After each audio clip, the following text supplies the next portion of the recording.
Lorsqu'on lit un livre à un jeune enfant, on se met à sa disposition. C'est un temps qu'on prend avec lui, mais aussi pour lui. On lui offre le récit pour qu'il puisse rêver, imaginer, s'évader. S'adapter au temps de l'enfant, c'est accepter qu'il choisisse là où il veut s'installer. Et lorsque je lui lis le récit, c'est pouvoir regarder ses yeux, là où il les pose, observer sa gestuelle, ses mouvements de recul. C'est m'adapter à lui.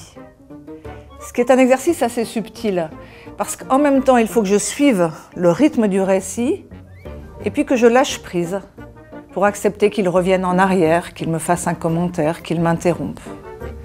C'est un peu perturbant pour le lecteur, mais souvent, cela fait sens pour l'enfant. En voici un exemple. Un jour, une petite fille me tend « Va-t'en, grand monstre vert ». Nous nous installons et je commence à lui lire le récit.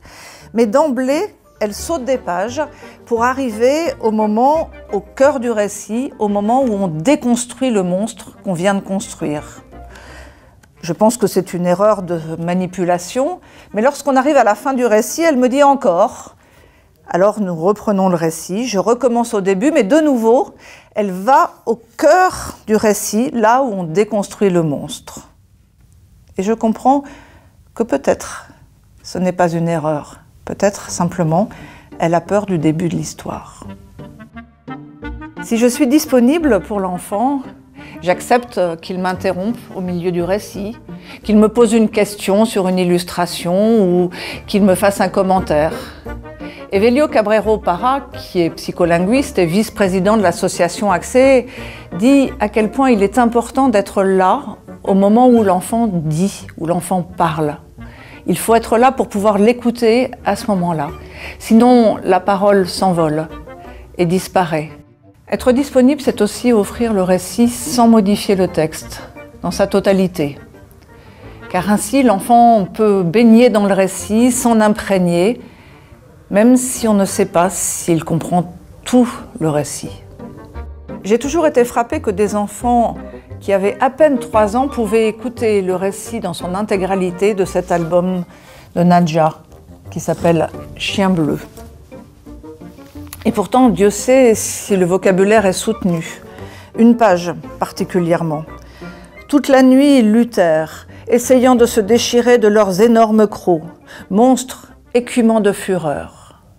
J'ai lu cet album des centaines de fois à de jeunes enfants et jamais aucun enfant ne m'a interrompu pour me poser des questions.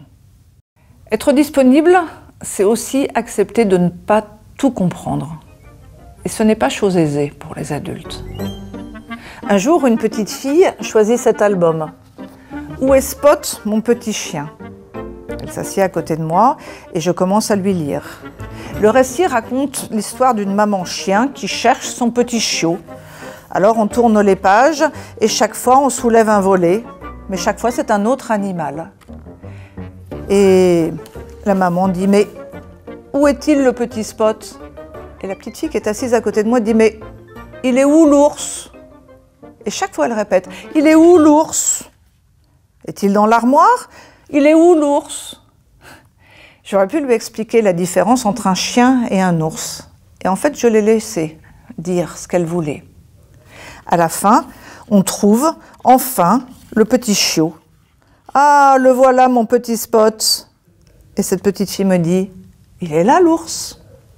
Puis elle se lève, elle va dans le sac de sa maman et elle prend son doudou, qui est un ours.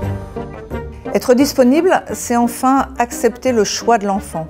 C'est lui qui choisit le livre qui lui convient à ce moment-là, même si nous aurions eu envie de lui en lire un autre. C'est aussi accepter de lire et de relire à plusieurs reprises, voire à de nombreuses reprises, le même récit, parce que c'est celui-là dont il a besoin. Et c'est aussi, même pour un très jeune enfant, de moins d'1 an, pouvoir remarquer quel livre le bébé préfère lorsqu'on observe ses réactions. Finalement, tout ça est assez simple. Il s'agit d'offrir à l'enfant ce que nous nous autorisons pour nous-mêmes lorsque nous lisons. C'est-à-dire prendre un livre, aller de l'avant, revenir en arrière pour vérifier ou se souvenir, sauter des pages, changer de livre. Et puis on interprète les propos de l'auteur en toute liberté, Et surtout, personne n'est là pour nous interroger pour savoir si nous avons bien compris.